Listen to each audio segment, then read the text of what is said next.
মার্চের দিকে আমরা শালির বৌভাতে গিয়েছিলাম।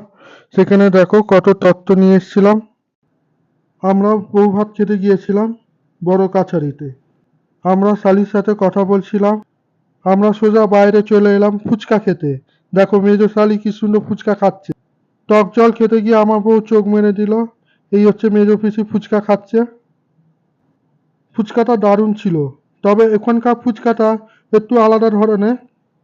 তবে ওখানকার ফুচকা এত যে বড় যে আমার বউ গালে ঢোকাতে পারছে না, গালে ঢোকাতে গিয়ে শুয়ে পড়েছে। তবে টেস্টটা খুব ভালো হয়েছে।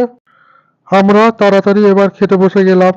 প্রথমে নুন লেবু ডেভিল, তারপরে জলের বোতল, তারপরে স্যালাড দিয়েছে, তারপরে এলো সাদা ভাত, সবজি ডাল, আলুর চিপস, কাতলা মাছের কালিয়া, চিংড়ি পটল হয়েছিল, তারপরে এলো চিকেন কষা, তারপরে সবার শেষে এলো আমের চাটনি, পাঁপড় এবং সন্দেশ চলে এসেছে। আর সন্দেশটা খুব ভালোই খেতে। তারপরে চলে এলো রসগোল্লা। আমি আবার রসগোল্লা নিলাম, টপ করে মুখে ঢুকিয়ে দিলাম। খাবার দাবার বেশ ভালোই লেগেছে আমার।